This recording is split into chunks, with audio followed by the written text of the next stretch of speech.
On Friday at the close, the market took care of business with Credit Suisse and priced it at 186. What did this deal close for? 76? Yeah, something like that. The Swiss government also announced its central bank will supply up to $100 billion in liquidity. Clear that the Credit Suisse cannot exist the way it is going forward. Guys, so it happened again. 15 years later, the government once again fleeced their citizens in order to bail out a bank. So a lot of this is going to compare to the 08-09 great financial crisis. And last night I was staying up reading about what happened because it's Monday right now. And yesterday was Sunday, and this all happened on a Sunday. And I read up on an article by an MIT professor, Deborah Lucas, and she found out that the fair value of the real cost of the 08 great financial crisis was somewhere around $498 billion. And this was all taxpayer funded, right? Or the taxpayer paid the bulk of it. But the real winners of the great financial crisis were basically the banks, the pensions, the mutual funds, the shareholders, right? So with regards to today, with the Credit Suisse bailout, who are going to be the winners of that debacle?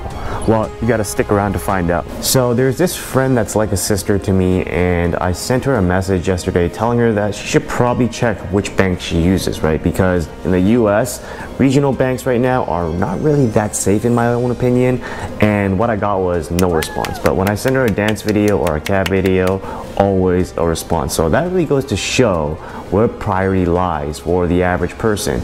They use banks, but they don't really know what's going on under the hood, and that's what's happening with Credit Suisse, right? Credit Suisse is one of 30 global systemically important banks. That means if they fail, it will affect the entire global financial system. They have 50,000 employees, and they have assets under management worth 1.4 trillion with a T dollars at the end of 2022. So that is about 3 times as much as the total bailout cost as reported by Deborah Lucas for the 08-09 great financial crisis, which pegged it at around 498 billion. So imagine what would happen if they actually allowed Credit Suisse to fail. That's going to be worse than 08-09 because Credit Suisse is a much bigger bank, and if they fall, the contagion is going to spread worldwide. Nobody wants that to happen. So basically what we have is we have a case of too big to fail.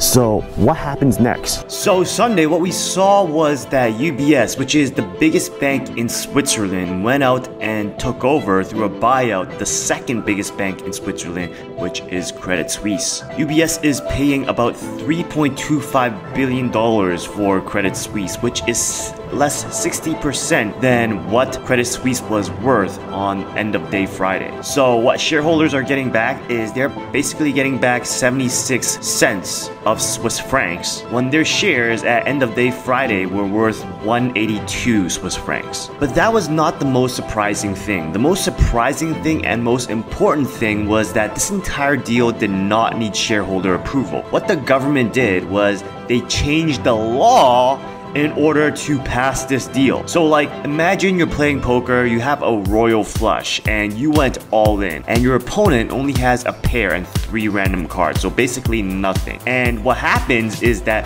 the dealer was secretly in cahoots with your opponent, so that your opponent went all in, and you went all in, and when you guys went to show your cards, the dealer said that your opponent had the winning hand. That's basically what happened this weekend. Now, during all of last week, what was basically happening was that Credit Suisse was hemorrhaging about $10 billion a day. Even a $54 billion emergency loan from the Swiss National Bank did nothing to help it. So they had to get this deal through. And with this deal, the Swiss National Bank also said they're going to provide an $108 billion liquidity loan for UBS and Credit Suisse to boost liquidity. And there's another thing. Another thing, guys, is that the UBS shareholders basically had no say when it came to buying Credit Suisse. They were just shut out. And these guys are supposed to be the owners of the business, right? They're shareholders. So now that the deal is going to be done, UBS and Credit Suisse in total, they have assets under management of $5 trillion.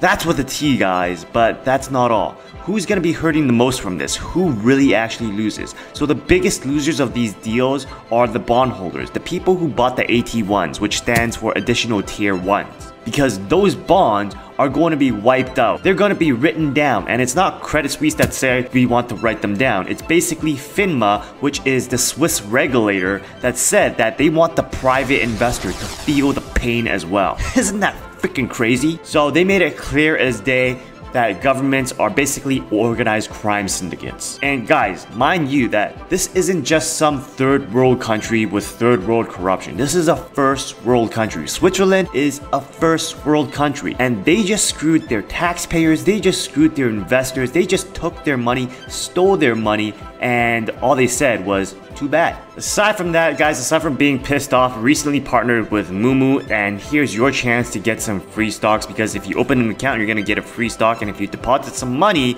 up to $1,000, you can get up to 17 free stocks. So that is a world of free money for you guys, so please take that chance using my link below and get your free money. So it really is incredible to see what happened, and people need to be educated about Bitcoin immediately. We literally saw the government steal from citizens and investors. I mean, how can you be sure that you're not next? It doesn't matter where you live, we're all vulnerable, and there's not cracks on the road anymore. There are literal craters. So the best you can really do right now is to get educated, get prepared, and then take action.